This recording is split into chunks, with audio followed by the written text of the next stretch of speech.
Okay, तो vibrating air column इस topic पर हम बात कर रहे थे। Two different situations we have covered. One as the pipe open at one end and the another one is pipe open at both the ends. We have figured out के कौन कौन सी मोड्स ऑफ वाइब्रेशन पॉसिबल होंगी, क्या fundamental frequency बनती है दोनों cases में, और कितनी हार्मोनिक्स और कैसे ओवरटोन्स इसमें बनते हैं। लास्टली जो हमने एक डिस्कशन किया था that was all about the end correction. आपको याद होगा कि एक जनरल पॉइंट ऑफ व्यू में हमने एंड करेक्शन को कुछ इस तरीके से मेंशन किया था कि E is equal to 0.3 times of diameter of the pipe. This reference, we have written two different equations. That is, the fundamental frequency is equal to V upon 4 L plus E. And we have also written for the pipe open at both the ends as the fundamental frequency is equal to V upon 2 times of L plus 2E. Of course, ये वाली जो situation लिखी थी हमने, इसको हमने लिखा था for pipe open at one and.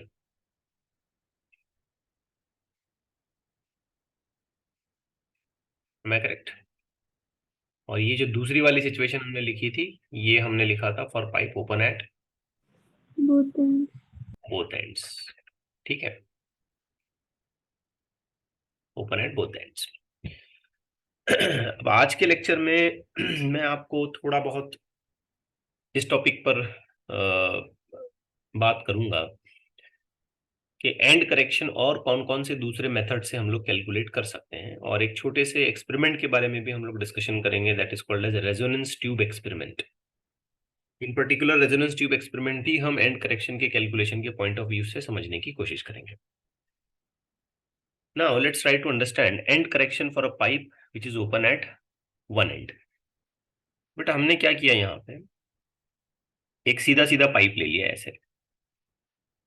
Let's say this is the pipe and it is going to be open at one end with certain length L. Okay. Now we know very well के इसके अंदर जो antinodes बनेंगे वो open and से हल्का सा ऊपर बनेंगे, like this. This is going to happen here. ठीक। And if we try to measure the distance between node and antinode, so this distance is going to be lambda by 2 right from this point to this point. And definitely यहाँ पे एक extra distance develop हो जाएगा, ये वाला, ये जो extra distance यहाँ पे आया है, this is going to be called as end correction.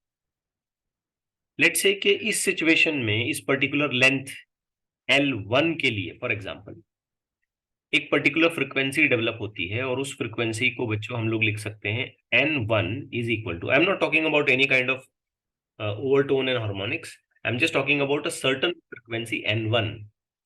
और मैं इसको अगर करेक्टली लिखूं यहाँ पे तो आपको याद होगा मैं ऐसे लिख पाता हूँ V divided by 4 times of N plus. Now what we will do, we will increase the length of the pipe. हमने पाइप की लेंथ बढ़ा दी, ठीक है, keeping the diameter same. Length बढ़ा रहे हैं लेकिन डायमीटर सेम है। अब बच्चों एक बात याद रखो कि पाइप की जब हम लेंथ बढ़ाते हैं और डायमीटर सेम रखते हैं तो एंड करेक्शन उतनी ही रहती है जितनी पहले थी। मतलब छोटी वाली लेंथ और बड़ी वाली लेंथ सेम डायमीटर के पाइप्स अगर मैं लूंगा ना तो दोनों में एंड करेक्शन सेम आएगी, because and correction depends on the diameter. तो मैंने पाइप का डायमीटर नहीं चेंज किया। आप बात समझ रहे हैं? Yes sir. अब एज एन एग्जाम्पल यहाँ पे भी मैं आपको समझाने की कोशिश करता हूँ कि इसमें भी कुछ इस तरीके के वाइब्रेशंस हुए होंगे। मैं एक जनरल रेफरेंस ले रहा हूँ, आई एम नॉट स्पेसिफिकली टॉकिंग कि ये फंडामेंटल ही है, एक जनरल रेफरेंस ले रहा हूँ। अब यहां से यहां तक का जो डिस्टेंस है बेटा, ये आप अगर मेजर करते हो तो इसको हमको लिखना पड़ेगा लैम्बडा बाई 4। ठीक है, just like as an example मैं इसको ट्रीट करता हूँ। और ये वाली जो लेंथ है पाइप की ज्योमेट्रिकली, ये लेंथ मैं फिलहाल कॉल कर देता हूँ L2, and then an extra level of end correction यहाँ पे डेवलप हो जाएगा, ये E। तो आप अंदाजा करें यहाँ पे अगर मैंने फ्रिक्वेंसी लिखी N2 तो मुझे ऐसे लिखना पड़ेगा ना V divided by 4 times of N2 plus plus E, और ऑफ कोर्स पहली वाली सिचुएशन में मुझे लिखना चाहिए L1। अब मैं ये बिल्कुल नहीं कह रहा हूं कि ये फंडामेंटल है, ये दूसरी फंडामेंटल, ऐसा कुछ भी नहीं बोल रहा हूं मैं। ये फंडामेंटल हो सकती है, ये दूसरी कुछ भी हो सकती है। दो अलग अलग फ्रिक्वेंसीज हमने लिए, ठीक है, दो अलग अलग लेंथ्स हमने ऑपरेशन में लगाए। Getting the point? yes sir.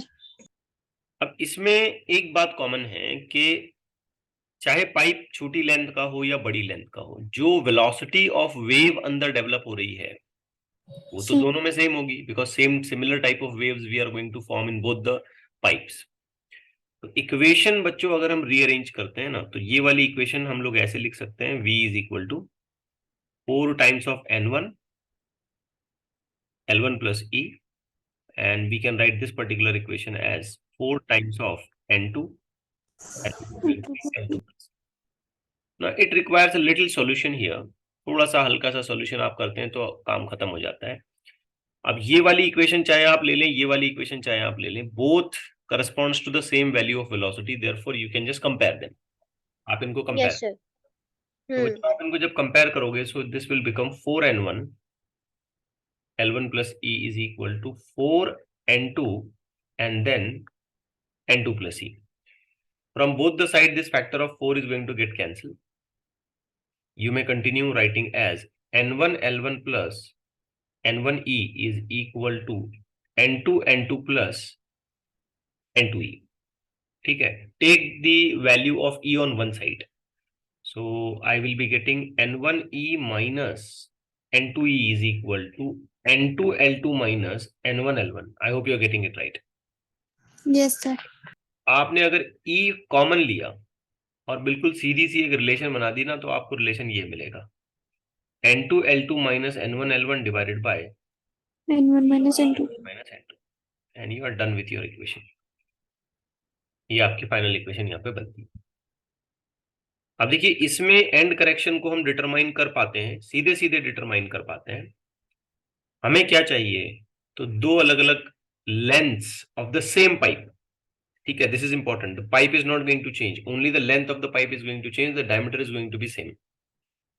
तो ये तो एक्सपेरिमेंट करते वक्त हमें पता होगा ना कि L1 लेंथ कितनी है और L2 लेंथ कितनी है, और फिर two different values of the frequencies, यहाँ पे जो फ्रिक्वेंसी चल रही है वो हमें पता होनी चाहिए, और यहाँ पे जो फ्रिक्वेंसी चल रही है हमें वो पता होनी चाहिए। आप ये फॉर्मूले में सब्स्टिट्यूट करें, आप डायरेक्टली एक्सपेरिमेंटल लेवल पर एंड करेक्शन को डिटरमाइन कर पाएंगे। याद रखिए, पहला जो मेथड था उसमें डायरेक्ट डायमीटर से निकाले थे हमने, और ये जो दूसरा तरीका है ये एक एक्सपेरिमेंटल प्रोसीजर को फॉलो करके हम लोग फिगर आउट करते हैं। तो similar type of calculation we can do if we say that the pipe is open at both the ends. ठीक है, एग्जैक्टली सेम कैलकुलेशन। बट आप नोटिस करो, मैं इसमें डायग्राम रिपीट नहीं करता हूं बच्चों, आप नोटिस करो कि अगर pipe open at both the ends हो जाता है ना, तो पहली करस्पॉन्डिंग लेंथ के लिए फ्रिक्वेंसी आपको ऐसी लिखनी पड़ेगी, v divided by 2 times of L1 plus 2e, अगर मैं गलत नहीं हूं। Yes, sir. और सेकेंड पॉसिबल जो फ्रिक्वेंसी जो भी आप डेवलप कर रहे होंगे, ठीक है, उसके लिए आपको लिखना चाहिए v divided by 2 times of L2 plus 2e। अब यहाँ पे जो भी आप डेवलप कर रहे होंगे, ऐसा बोलने से ज्यादा करेक्ट मुझे ये बोलना चाहिए कि दो अलग अलग लेंथ्स के लिए हमने दोनों में फंडामेंटल फ्रीक्वेंसी ही बनाई है। अगर मैं फंडामेंटल ना बनाता, इसमें अलग फंडामेंटल बना के इसमें अगर मैं ओवरटोन ले लेता कोई दूसरी तीसरी, तो ये फॉर्मूला बदल जाता ना बेटा। Yes, sir. तो मोर और लेस हमें ऐसे याद रखना चाहिए कि छोटी लेंथ के लिए भी मैंने फंडामेंटली बनाई है कोई एक पर्टिकुलर फंडामेंटल फ्रीक्वेंसी, और बड़ी वाली लेंथ के लिए भी मैंने कोई दूसरी फंडामेंटल फ्रीक्वेंसी ही बनाई है। ठीक है, rearranging the equation we may get v is equal to 2 times of n1 L1 plus 2e and v is equal to 2 times of n2 L2 plus 2e। ठीक है, as we know that कि ये दोनों v velocity same होनी चाहिए because they are going to be formed in the same medium, तो हम इन दोनों को कंपेयर करेंगे, इक्वेशन बन जाती है 2n1 L1 plus 2e should be equal to 2n2 L2 plus 2e। इसमें सबसे पहले से ये 2 फैक्टर कैंसिल आउट हो जाता है, और इसे कैंसिल करने के बाद अगर हम सॉल्यूशन बनाते हैं यहाँ पे, तो ये हो गया N1L1 plus 2 times of N1E is equal to N2L2 plus 2 times of N2E. We may get 2 times of N1E minus 2 times of N2E is equal to N2L2 minus N1L1. Getting the point? Yes. तो इसमें अगर मैं E factor common ले लूं ना, तो ध्यान से देखो इक्वेशन क्या बनती है, N2L2 minus N1L1 divided by, N1 common minus ले 2. सकते हैं बेटा, हम 2 को भी कॉमन ले सकते हैं, N1 माइनस N2. हमने 2 को भी कॉमन ले लिया, ध्यान से देखो तो, ठीक है ना, यहाँ से ये 2 और यहाँ से ये 2 कॉमन लिया, और E कॉमन लेके एक तरफ कर दिया लेफ्ट हैंड साइड में, बाकी सब इसको डिनोमिनेटर में शिफ्ट करा दिया. So this can also be considered as a kind of calculation for end correction if we use a pipe which is open at both the ends. ठीक है, तो 2 अलग अलग पाइप लिए हमने, अलग इन अ सेंस सिर्फ लेंथ अलग है, बाकी डायमीटर परफेक्टली सेम है, और उन दोनों पाइप्स में हमने क्या किए, दोनों पाइप की लेंथ के अकॉर्डिंगली दोनों में फंडामेंटल फ्रीक्वेंसी बना दी, और फिर उसको कंपेयर करके हमने ये फाइनल आंसर लिखा. क्लियर? Yes, sir. जब हम ये वाइब्रेटिंग एयर कॉलम वाला एक्सपेरिमेंट परफॉर्म करते हैं और इस एक्सपेरिमेंट में आने वाली कंडीशंस को जब हम केयरफुली एनालाइज करते हैं, तो इसमें कुछ लिमिटेशंस भी हैं. ये खास मैं थियोरी पेपर के पॉइंट ऑफ व्यू से आपके सामने रख रहा हूं. इसमें क्या लिमिटेशंस हो सकते हैं, जैसे inner diameter of the pipe should be uniform through out the length. ठीक है, मतलब आप ऐसा पाइप नहीं बना सकते, देखो ध्यान से, ये देखो, आपने अगर ऐसा पाइप बना दिया जिसका जो डायमीटर है ऊपर अलग है नीचे अलग है, या नीचे अलग है और ऊपर अलग है, नॉन यूनिफॉर्मिटी है, तो ये नहीं चलेगा. ठीक है, आपको परफेक्टली एक यूनिफॉर्म पाइप बनाना पड़ेगा, उसका diameter through out the length of the pipe जो है ना, वो यूनिफॉर्म होना चाहिए. तो ये एक लिमिटेशन, या आप समझ लीजिए कि ये कंडीशन होनी चाहिए, फॉलो होनी चाहिए, तब जाकर के हम ये कहेंगे कि भाई प्रॉपर तरीके से इसके अंदर स्टेशनरी वेव्स बन पाए.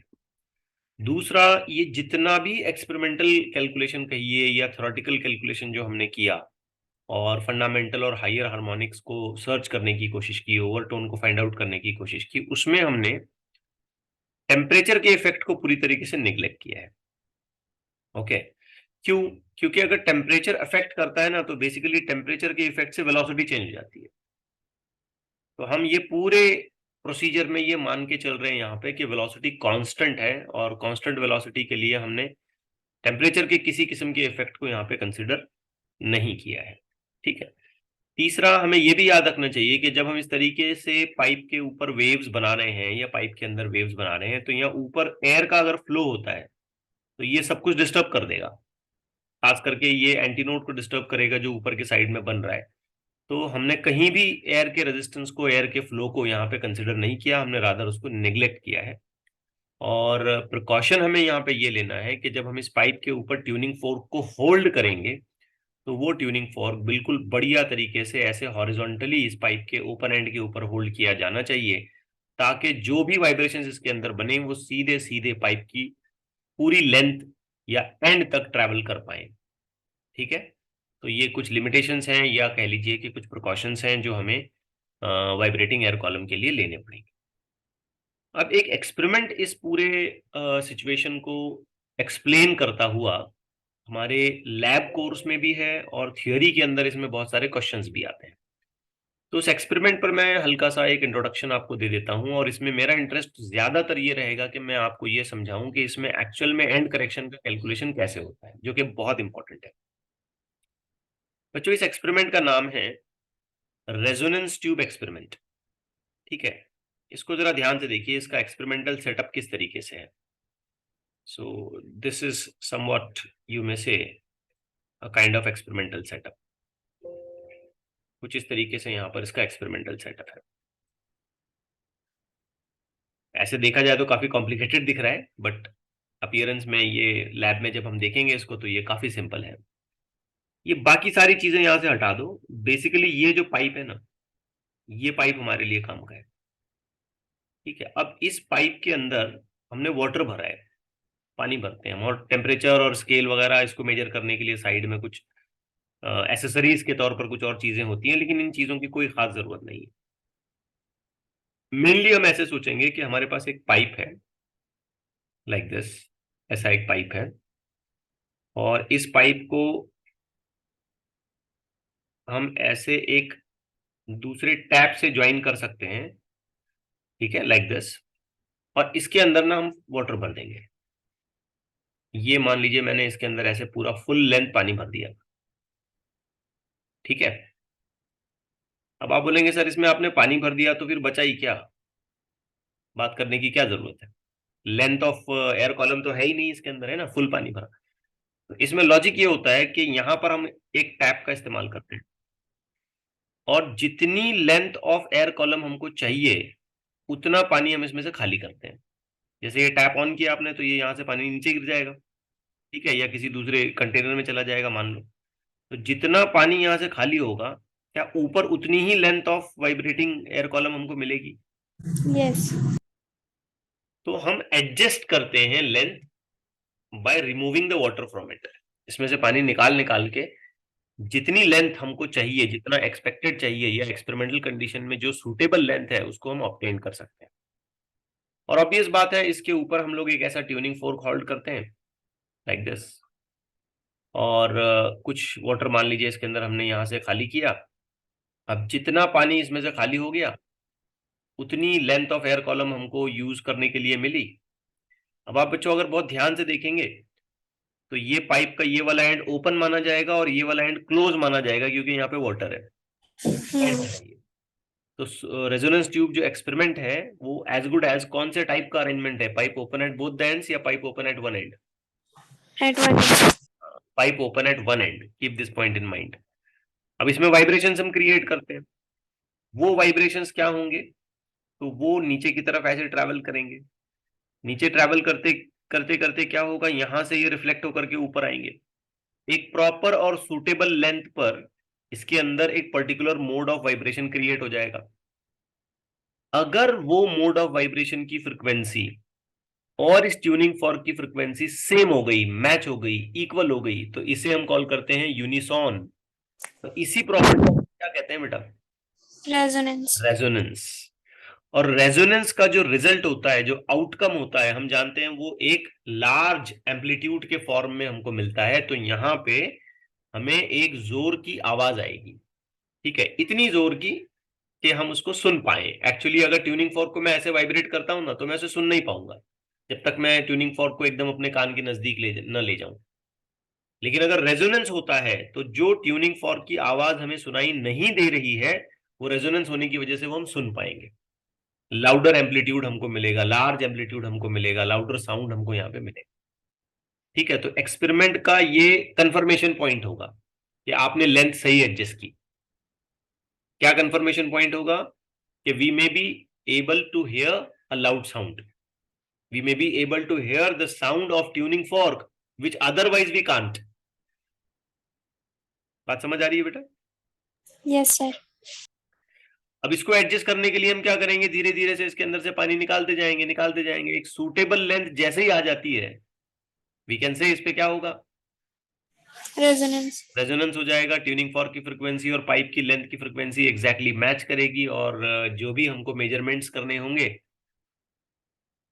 जैसे कितनी लेंथ है उतनी मेजरमेंट्स हम लोग प्रॉपरली कर सकते हैं, और अकॉर्डिंगली हम इसके फॉर्मूले और कंडीशंस और वाइब्रेटिंग मोड्स के बारे में पूरा डिस्कशन कर सकते हैं, वेलोसिटी ऑफ साउंड निकाल सकते हैं। ठीक है, देखो वेलोसिटी ऑफ साउंड कैसे निकालेंगे। मान लीजिए मैंने फ्रिक्वेंसी की इक्वेशन बनाई, n is equal to V divided by 4l+e। Just imagine करें, pipe open at one end है ना, तो 4 ही आता है ना यहाँ पे। आप सोचे एक्सपेरिमेंटली क्या मुझे लेंथ पता है? यस। इस पाइप का डायमीटर अगर मैं जानता हूं तो डेफिनेटली इस ई फैक्टर को मैं डिटरमाइन कर सकता हूं ना, 0.3d, तो मैं वो Yes. भी जानता हूं। फिर उसके बाद एन, ये मुझे पता होगा क्योंकि N is nothing but the frequency of the tuning fork, क्योंकि अब वाइब्रेटिंग एयर कॉलम की फ्रीक्वेंसी और ट्यूनिंग फॉर्क की फ्रीक्वेंसी सेम हो गई है, तो इस फॉर्मूले में क्या अननोन बचा? Velocity. v, velocity of sound. तो हम इसको डायरेक्टली डिटरमाइन कर सकते हैं by using this kind of experiment. Getting it right? Yes sir. ना, इसमें मेरा सबसे ज्यादा इंटरेस्ट आपको इस बात को समझाने में है कि हम बिना डायमेट्रिक मेजरमेंट के एंड करेक्शन कैसे पता कर पाए। Now listen it very carefully. थोड़ा सा कंफ्यूजिंग लगेगा आपको, लेकिन बहुत ध्यान से सुनना। ये दो डायग्राम बच्चों मैं आपके सामने पुटअप कर रहा हूं, these two different diagrams. Listen it very carefully, see it very carefully. ये रेजोनेंस ट्यूब का इतना बड़ा कॉलम है जिसमें यहां तक लिक्विड भरा हुआ है, ठीक है। ऊपर ऑफ कोर्स मैं यहां हमेशा की तरह ट्यूनिंग फॉर्क पकड़ूंगा, ये ऐसे, और ख्याल रहे कि ये ई है एंड करेक्शन, यहां पर भी ये ई है एंड करेक्शन। अब बहुत ध्यान से सुनना मेरी बात। हम वाटर इसमें से निकालते गए निकालते गए निकालते गए निकालते गए निकालते गए निकालते गए निकालते गए, तो क्या हुआ? ट्यूनिंग फॉर्क की फ्रीक्वेंसी और इस वाइब्रेटिंग एयर कॉलम की फ्रीक्वेंसी मैच हो गई। ऐसी कंडीशन को हम क्या कॉल करेंगे टेक्निकली? यूनिसॉन। यूनिसॉन, या हम कहेंगे रेजोनेंस हुआ। लेकिन इस वाइब्रेटिंग एयर कॉलम का फर्स्ट हार्मोनिक्स ट्यूनिंग फॉर्क की फ्रीक्वेंसी से मैच हो गया। बात को क्या मैच हुआ? First harmonic. तो इस सिचुएशन को अगर मैं मैथमेटिकल फॉर्म में लिखने की कोशिश करूं बच्चों, तो मैं ऐसे लिख पाऊंगा ना, L1 is equal to, correct है, L1, sorry not L1, I must go for L1 plus E equal to lambda by 4। Are things clear? Yes. अब मजेदार बात सुनो, हम इस लिक्विड की लेवल को और ड्रॉप करने लगे, और ड्रॉप करते गए करते गए करते गए करते गए करते गए करते गए, और हमको एक और बार रेजोनेंस मिला।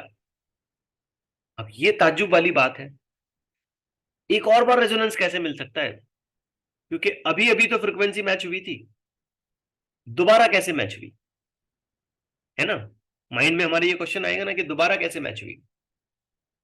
तो बच्चों बहुत ध्यान से सुनना, जब हम ये लिक्विड का लेवल और खाली करेंगे तो क्या हमको न्यू लेंथ मिलेगा?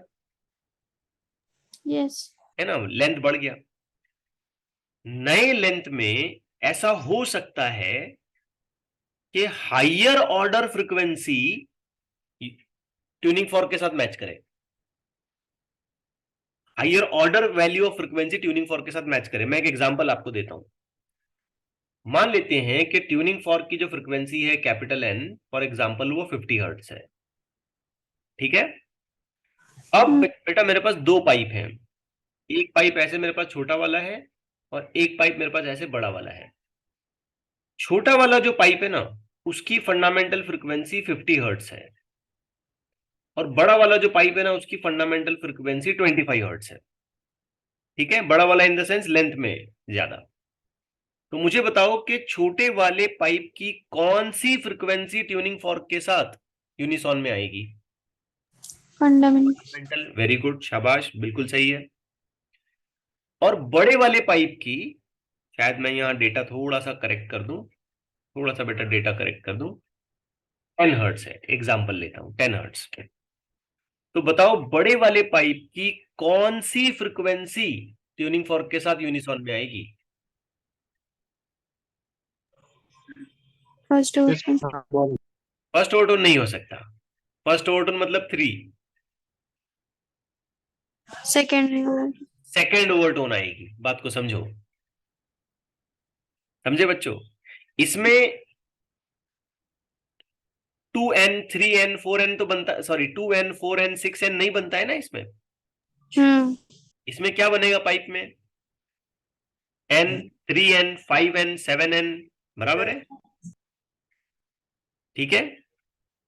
तो अगर मैं ये कहता हूं बेटा इसका फंडामेंटल 10 हर्ट्ज है, अगर ये फिर भी ट्यूनिंग फॉर्क के साथ मैच हो रहा है, तो जाहिर बात है फंडामेंटल वैल्यू तो नहीं मैच हो रही होगी, है ना, फंडामेंटल वैल्यू नहीं मैच होगी, तो फिर क्या मैच होगा, 5n मैच होगा, 5 times of fundamental, 5 times of fundamental, ये सेकेंड ओवरटोन होता है। Getting it right? Yes. ठीक है। अब इसमें समझने वाली बात क्या है कि हमें 2 बार रेजोनेंस मिला, we are going to get resonance 2 times. In fact बाद में भी मिल सकता है, अगर मैं इस तरीके से लेंथ को और खाली करूं, अगर मैंने लेंथ को और नीचे उतारा तो मुझे और बाद में भी मिल सकता है रेजोनेंस। लेकिन मजेदार बात यह है कि जब मुझे पहली बार रेजोनेंस मिला तो उस फर्स्ट लेंथ की कौन सी फ्रीक्वेंसी के लिए मुझे रेजोनेंस मिल रहा था, Fundamental. अगली बार जब मुझे रेजोनेंस मिला तो मुझे उस लेंथ की कौन सी फ्रीक्वेंसी के लिए रेजोनेंस मिल रहा था, तो हो सकता है फर्स्ट ओवरटोन। फिर अगली बार और जब मुझे रेजोनेंस मिलेगा, तो अगली बार जब मुझे रेजोनेंस मिलेगा तो उस फ्रीक्वेंसी या उस लेंथ की कौन सी फ्रीक्वेंसी के लिए मुझे दोबारा रेजोनेंस मिलेगा, सेकेंड Sec- ओवरटोन। बात समझ आ रही है? Yes, sir. ठीक है। तो जैसे जैसे हम नीचे उतरते जाएंगे, लेंथ बढ़ाते जाएंगे, पानी और खाली करते जाएंगे, तो ऐसा हो सकता है कि बड़ी लेंथ की हायर ऑर्डर फ्रीक्वेंसीज जो है उस ट्यूनिंग फॉर्क के साथ मैच करें। आपको ये बात समझनी पड़ेगी। मैं इस एग्जांपल को फिर रिपीट करता हूं, देखो। मान लेते हैं हमने ट्यूनिंग फॉर्क लिया और ट्यूनिंग फॉर्क 30 हर्ट्ज का लिया, ठीक है। Try to understand. छोटी वाली पाइप की फंडामेंटल फ्रीक्वेंसी 30 हर्ट्ज है और बड़ी वाली पाइप की फंडामेंटल फ्रीक्वेंसी 10 हर्ट्ज है। क्या ऐसा हो सकता है कि इस पाइप के वाइब्रेशन एन के साथ रेजोनेंस में आ जाएं? हो Yes. सकता है। तो इस पाइप की कौन सी फ्रीक्वेंसी ट्यूनिंग फॉर्क के साथ रेजोनेट करेगी? Fundamental. फंडामेंटल करेगी। क्या ऐसे हो सकता है कि इस पाइप के वाइब्रेशंस भी ट्यूनिंग फॉर्क के साथ रेजोनेट करें? हो Yes. सकता है, लेकिन कौन सी फ्रीक्वेंसी करेगी? First overtone. First overtone, that is to be equal to 30, मतलब 10 को मुझे 3 से मल्टीप्लाई करना पड़ेगा। 3 से मल्टीप्लाई करने का मतलब वो फर्स्ट ओवरटोन होगा बेटा। Yes. मतलब एक ही ट्यूनिंग फॉर्क के मल्टीपल रेजोनेंसेस हमें मिल सकते हैं, बट वो जो मल्टीपल रेजोनेंसेस हमको मिलेंगे वो higher and higher and higher order frequencies के साथ मैच करते हुए मिलेंगे। जैसे जैसे हम लेंथ बढ़ा रहे हैं तो उसकी हायर ऑर्डर पे जाना पड़ेगा आपको। आपको ये बात अच्छे से दिमाग में बैठ रही है? Yes, sir.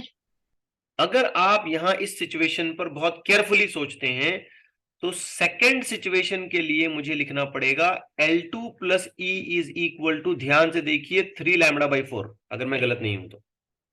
Yes.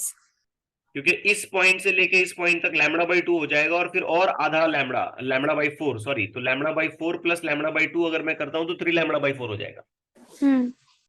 अच्छा सोचो बेटा, ये कौन सा मोड है इसका?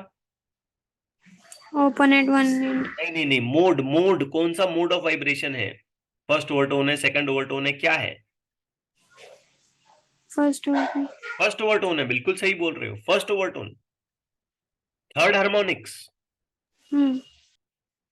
इसके बाद भी अगर रेजोनेंस मिला मुझे, इमेजिन करो, इसके बाद भी अगर रेजोनेंस मिला तो क्या मिल सकता है?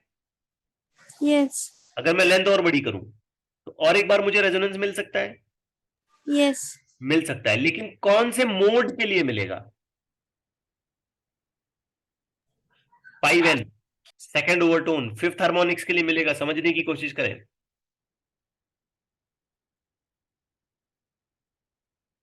नहीं आई बात समझ में आपको? नहीं सर। नहीं आई बात समझ में? देखो ध्यान से सुनो, फिर एक बार मैं इस चीज को एक्सप्लेन कर रहा हूं। रेजोनेट करने का क्या मतलब है? Frequency same. फ्रीक्वेंसी सेम होना, ठीक है, अच्छी बात है। चलो, रेजोनेट करने का मतलब तो आया समझ। अब हम यहां पे एक ट्यूनिंग फॉर्क यूज कर रहे हैं, बराबर, ट्यूनिंग फॉर्क यूज कर रहे हैं, और ये ट्यूब है जिसमें हमने पानी भरा है, इसकी लेंथ हम इंक्रीज करते जा रहे हैं, ठीक है? Yes. अरे हाँ या ना बोलो। Yes, sir. हम्म। अब थोड़ी देर के लिए इस एग्जांपल को साइड में रखो, इधर आ जाओ। लेट्स इमेजिन कि I have a tuning fork with a frequency of 300 hertz. मैं कुछ करेक्ट नंबर्स चॉइस करने की कोशिश करता हूं, ठीक है? And I have 3 different lengths of the pipe, 3 different lengths of the pipe. बिल्कुल वैसे जैसे यहां पे मैं अगर पानी और खाली करूंगा तो और अगली लेंथ आ जाएगी, ठीक है? 3 different lengths of the pipe. Clear हुई बात? Yes. अब जो फर्स्ट पाइप है, जो सबसे छोटी लेंथ का है, उसकी फ्रीक्वेंसी है 300 हर्ट्ज। जो मिडिल वन है उसकी फ्रीक्वेंसी है फंडामेंटल, उसकी फंडामेंटल फ्रीक्वेंसी है 100 हर्ट्ज। ये जो भी वैल्यू मैं नीचे लिख रहा हूं, ये कौन सी लिख रहा हूं? Fundamental. Fundamental. Keep this point in mind. और जो और छोटा है, ठीक है, सॉरी, और जो लेंथ में बड़ा है, उसकी फ्रीक्वेंसी है 60 हर्ट्ज। हम चाहे तो और ऐसे और आगे जा सकते हैं, ठीक है? अब मुझे एक बात बताओ, क्या ऐसे हो सकता है कि इस पाइप के वाइब्रेशन, इस पाइप के वाइब्रेशन और इस पाइप के वाइब्रेशन किसी तरह 300 हर्ट्ज तक पहुंच जाए? Yes. जिसको जिसको नहीं समझा, जिसने बोला, लड़के ने किसी ने बोला था, ये बात क्लियर हो रही है तुमको? Yes, sir. ऐसा तो हो सकता है ना कि इसके अंदर मैं ऐसे वाइब्रेशंस क्रिएट करूं, ऐसी वेव बनाऊं जिसकी फ्रीक्वेंसी 300 हर्ट्ज हो। अब जरा सोच समझ के बताना कि इस पाइप के कौन से मोड का रेजोनेंस होगा? Fundamental. फंडामेंटल का रेजोनेंस होगा। क्यों? क्योंकि इसका फंडामेंटल ही 300 है। Hmm.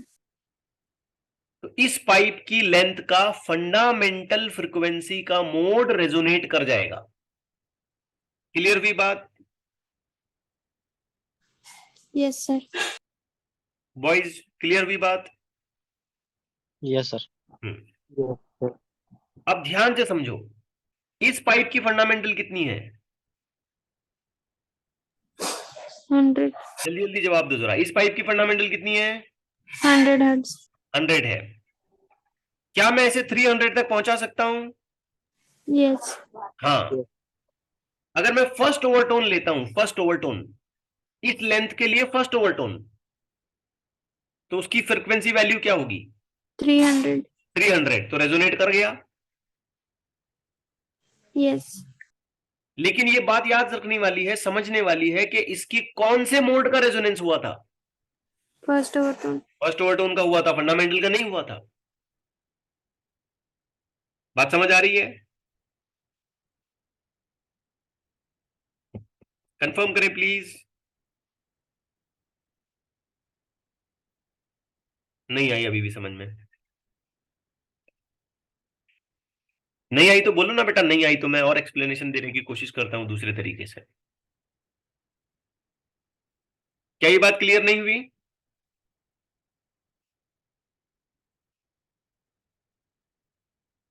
Yes boys? चलिए मैं वॉलंटरीली और एक बार एक्सप्लेनेशन देता हूं। इस पाइप का फंडामेंटल फ्रीक्वेंसी कितना है? 100 हर्ट्ज। इसका फर्स्ट ओवरटोन कितनी फ्रीक्वेंसी का होगा? 3n। ये याद होना चाहिए तुमको, 3n। तो 3n मतलब कितना हो गया? 300. 300। तो क्या मैच कर गया? Yes. लेकिन क्या मैच हुआ? फंडामेंटल मैच हुआ कि फर्स्ट ओवरटोन मैच हुआ? First overtone. First overtone match हुआ। अब अगर फर्स्ट ओवरटोन मैच हुआ तो डेफिनेटली इस पाइप के अंदर 1.5 लूप बना होगा। हाफ लूप नहीं बना। अगर सिर्फ हाफ लूप बनता है तो वो फंडामेंटल है, याद रखो, ठीक है? हाँ सर, यस। हाँ, अब मैंने और ज्यादा बड़ा पाइप लिया, लेंथ बड़ी की, लेकिन इसकी फंडामेंटल कितनी है? 60 हर्ट्ज। क्या मैं 60 को बढ़ाते बढ़ाते बढ़ाते बढ़ाते 300 तक ले जा सकता हूं? Yes. First Yes. Overtone, second overtone करते करते 300 तक जा सकता हूं? जा सकता हूं। Yes. कितना ऊपर जाना पड़ेगा मुझे? 5n, 5 into 60, 5 into Yes. 60 क्या होगा? 300. 300। लेकिन वो 5 इंटू 60 है, मतलब 5n करना पड़ा। 5n का मतलब जान रहे हो? Second overtone. अब गौर से सुनो, इस पाइप की कौन सी फ्रीक्वेंसी रेजोनेट कर रही थी? कौन सा मोड रेजोनेट कर रहा था? फंडामेंटल। इसका कौन सा मोड रेजोनेट कर रहा था? First overtone. इसका कौन सा मोड रेजोनेट कर रहा था? Second overtone. अल्लाह के बंदे, सेकंड ओवरटोन 5n होता है। 5n, सेकंड का मतलब 5n। Pipe close eight one hand है। बात आई समझ में अब तो?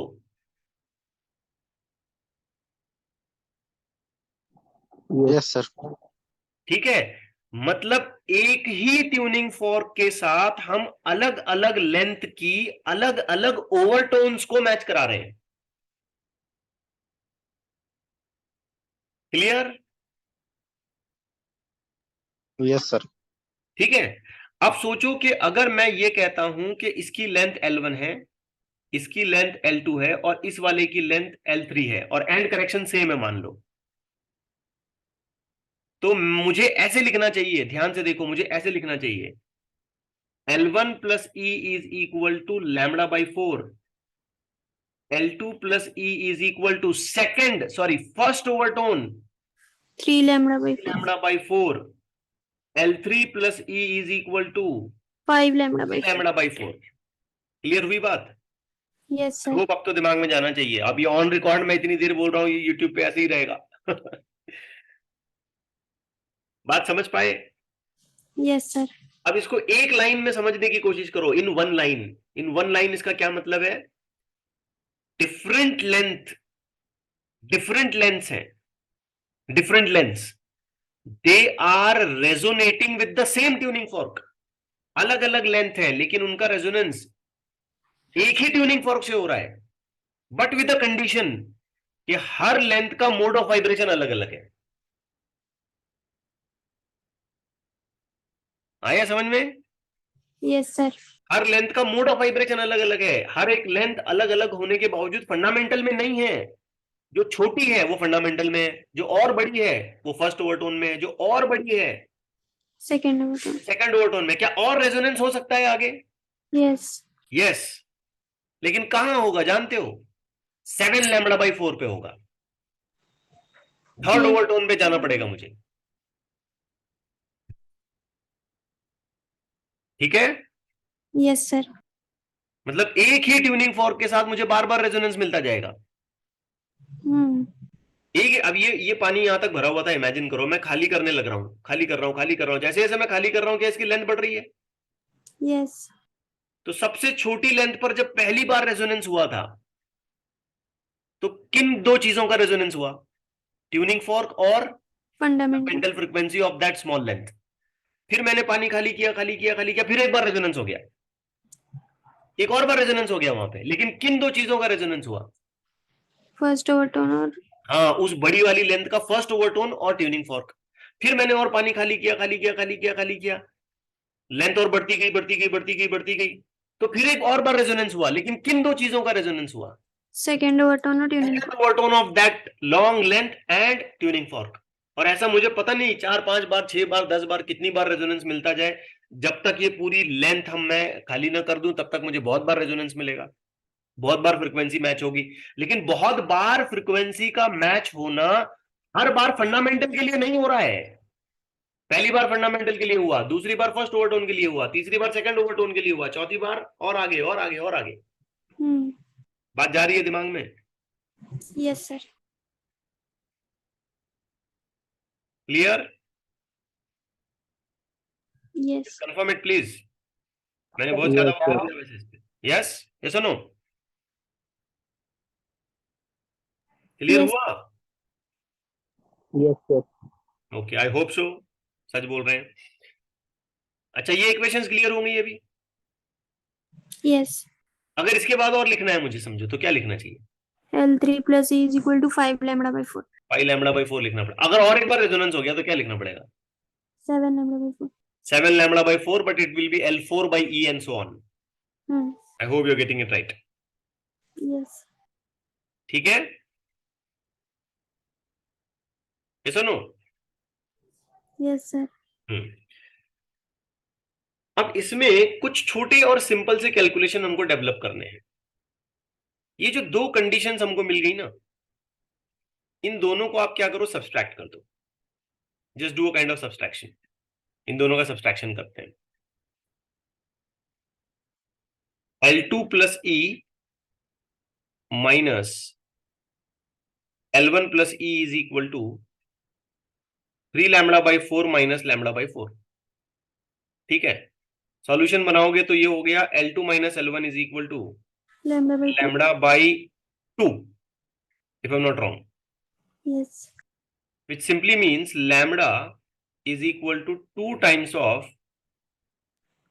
L2 minus L1। अब ये एक बड़ी इंपॉर्टेंट और इंटरेस्टिंग रिलेशन मिल जाती है और हम यहाँ पे वेवलेंथ भी आइडेंटिफाई कर सकते हैं, देखा जाए तो। करेक्ट है? Yes, sir. अब इस लैम्बडा की इक्वेशन आप जहां चाहें वहां यूज करो। ये जो लैम्बडा है इसकी इक्वेशन को आप जहां चाहें वहां यूज करो। जैसे मैं क्या करता हूं, इस लैम्बडा वाली इक्वेशन को उठाता हूं और ये फर्स्ट वाली इक्वेशन में सब्स्टिट्यूट करता हूं। तो सोच समझ के केयरफुली बताना मुझे क्या आंसर मिलेगा। L1 plus E is equal to, अब लैम्बडा हटाओ, 2 times of Minus 1 L1. L2 minus L1 divided by 4। मैंने इस लैम्बडा को यहां सब्स्टिट्यूट किया, ये देखिए यहां। Hmm. ओके, बस कुछ नहीं, छोटा सा सॉल्यूशन बनाना है। सबसे पहले ये कट गया, 2 हो गया, ये क्रॉस मल्टीप्लाई कर लो। 2L1 plus 2E is equal to lambda 2 minus lambda 1। ठीक है, Yes. I will be just maintaining it like this. 2E is equal to L2 minus 3L1. L1। Correct है?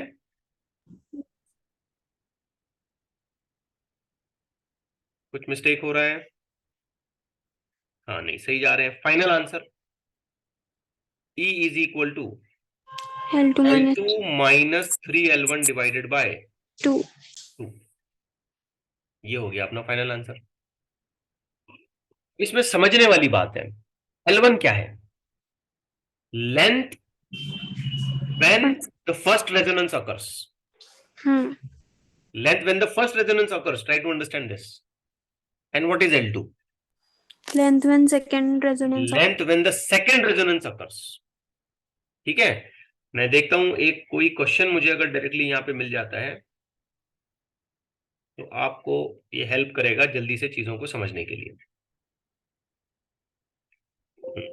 अब इस क्वेश्चन को ध्यान से देखें बेटा,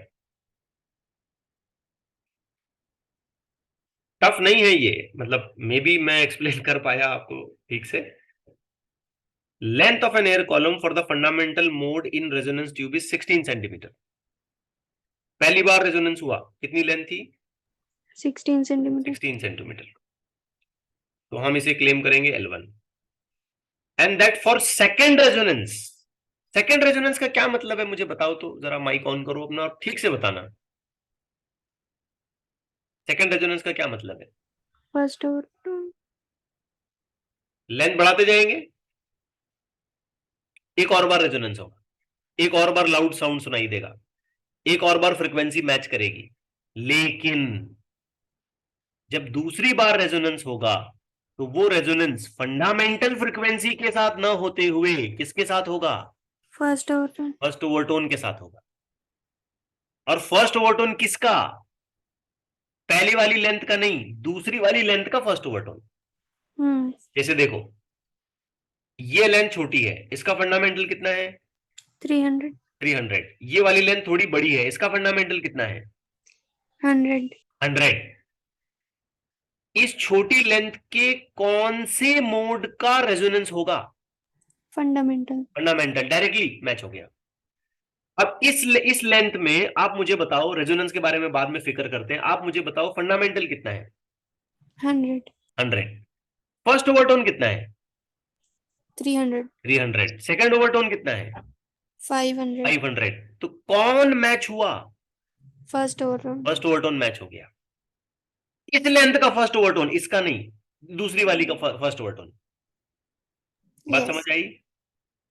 यस सर। ठीक है, तो इस क्वेश्चन को देखो ध्यान से समझो। पहली बार जब रेजोनेंस हुआ तो कितनी लेंथ थी? 16। फिर एक बार रेजोनेंस हुआ तो लेंथ कितनी थी? 50.25। 50.25। So this has to be taken as L2। आपको एंड करेक्शन निकालना है। Give me a very direct formula. E is equal to L2 minus 3L1 divided by 2। I hope आप समझ पा रहे हैं। Direct getting it. L2 कितना है? 50.25 minus 3 into 16 divided by 2, that is going to be 50.25 minus 48 divided by 2. Tell me the answer. 1.125. Final after division, Yes. and it has to be taken in centimeter. ठीक है, अब आपको समझा या नहीं समझा, इसको गारंटी करने के लिए ना मैं एक और फॉर्मेट यहां बनाना चाहता हूं। पहले ये छोटा सा न्यूमेरिकल कर लो आप, कोई खास बात नहीं है, बिल्कुल आसान है। ठीक है, अब बताओ। Resonance tube experiment, tuning for resonates with an air column of 10 centimetre. क्या हो गया ये? L1। अगेन रेजोनेट्स, क्या हो गया ये? L2। L2। बताओ एंड करेक्शन का formula. L2 minus 3L1 L2 minus 3L1 divided by 2। काम खत्म। 32.2 minus 3 into 10 divided by 2, 30। And final answer बोलो। 2.2 डिवाइड बाई 2, 1.1। करेक्ट है? Yes। अब मैं एक और चीज आपको समझाना चाहता हूं। मे बी आपके माइंड में एक डाउट आ जाए कि यार एंड करेक्शन का हमेशा हमने ना यही फॉर्मूला इस्तेमाल करना है, E is equal to L2 minus 3L1 divided by 2। जरूरी नहीं है बेटा। ये फॉर्मूला किन सिचुएशंस के लिए है, इसको जरा समझे आप। फंडामेंटल के बाद फर्स्ट ओवरटोन की कंपैरिजन का ये मामला है। अब आप सोचो, L1 plus E is equal to lambda by 4, L2 plus E is equal to 3 lambda by 4, L3 plus E is equal to 5 lambda by 4। ठीक है? Yes। एकदम क्लियर? यस और नो? Yes sir। यहां कौन किसके साथ रेजोनेट किया होगा इस सिचुएशन में? Fundamental tuning. L1 लेंथ का फंडामेंटल ट्यूनिंग फॉर्क के साथ रेजोनेट करेगा। यहां कौन किसके साथ रेजोनेट किया होगा? L2 का फर्स्ट। L2 लेंथ का फर्स्ट ओवरटोन। लेंथ बढ़ गई है, उसका फंडामेंटल नहीं करेगा, उसका फर्स्ट ओवरटोन करेगा। लेंथ बढ़ती है तो फ्रीक्वेंसी घटती है, इसलिए हायर मोड पे जाना पड़ता है। यहां कौन किसके साथ रेजोनेट करेगा? L3 का सेकंड ओवरटोन। L3 लेंथ का सेकंड ओवरटोन जाके फंडामेंटल जाके ट्यूनिंग फॉर्क के साथ रेजोनेट करेगा। लेंथ बढ़ती है, फ्रीक्वेंसी घटती है, इसलिए हायर ऑर्डर शिफ्ट करना पड़ता है। अगर मैं अब कंपैरिजन करता हूं ऐसे कि मुझे सेकंड से कैलकुलेशन नहीं करना है, मुझे थर्ड और फर्स्ट मतलब L1 और L3 के साथ कैलकुलेशन करना है, तो सबसे पहले तो मैं इन दोनों को सब्सट्रैक्शन कर देता हूं। अगर मैंने इन दोनों को सब्सट्रैक्शन किया तो ये हुआ L3 minus L1 is equal to, E कट जाएगा, आप समझ पाते हैं इतना, 5 lambda by 4 minus lambda by 4, यानी कि मुझे आंसर मिलेगा lambda.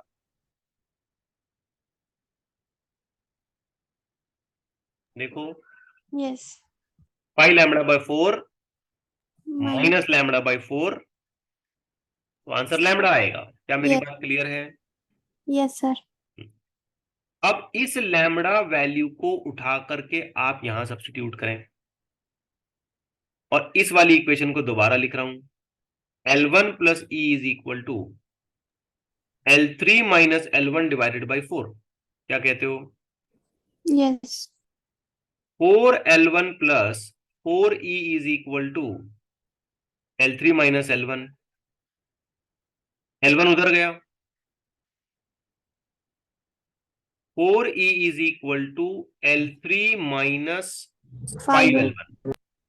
Therefore E is equal to L3 minus 5L1 divided by 4। अब एंड करेक्शन का फॉर्मूला बदला, नहीं आया, ये आया। ये जो है इसके डिस्क्रिप्शन क्या है, पहली बार रेजोनेंस, दूसरी बार रेजोनेंस, तो ये फॉर्मूला आएगा। ये फॉर्मूला कब आएगा? फर्स्ट और पहली थर्ड। बार रेजोनेंस, दूसरी बार भी हुआ होगा लेकिन मेरे पास डेटा नहीं है, तीसरी बार फिर रेजोनेंस हुआ। बात समझे? Yes sir. अगर मैं ये कहता हूं फर्स्ट टाइम रेजोनेंस हुआ 10 सेंटीमीटर, सेकेंड टाइम रेजोनेंस हुआ लेट्स से 35 सेंटीमीटर, और थर्ड टाइम वापस से रेजोनेट हुआ लेट्स से 70 सेंटीमीटर, तब भी मैं एंड करेक्शन निकाल सकता हूं। ये 70 centimetre minus 5 into 10 divided by 4 calculation हो जाएगा। यस। तो ये कोई रटने वाला फॉर्मूला नहीं है कि ये हर बार ऐसे ही होगा। ये फॉर्मूला उस वक्त एप्लीकेबल होगा जब मैं फर्स्ट और सेकंड रेजोनेंस की लेंथ को कंपेयर करता हूं, और ये फॉर्मूला उस वक्त एप्लीकेबल होगा जब मैं फर्स्ट एंड थर्ड रेजोनेंस को कंपेयर करता हूं। हो सकता है अगले किसी नीट या जेई की एग्जामिनेशन में आपको क्वेश्चन फर्स्ट सेकंड से ना देते हुए फर्स्ट थर्ड से दे दे, तो फॉर्मूला ऐसा आएगा। यस। मैं आपसे एक बार फिर कंफर्म करना चाहता हूं, ये मल्टीपल रेजोनेंस का फंडा समझा आपको? Yes yes. Sir. I hope सारी बातें एकदम अच्छे से क्लियर हो गई होंगी।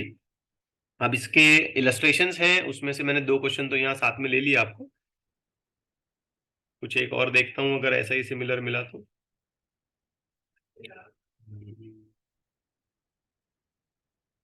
ऐसे मुझे ढूंढना पड़ेगा, ठीक है चलिए, तो बचे हुए क्वेश्चंस हम लोग कल देख लेंगे,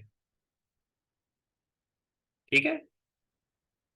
मतलब अगली क्लास में हम इस चैप्टर को एंड करने वाले हैं इंशाल्लाह। Is it okay? Yes sir. चलिए रुक जाते हैं यहाँ पर।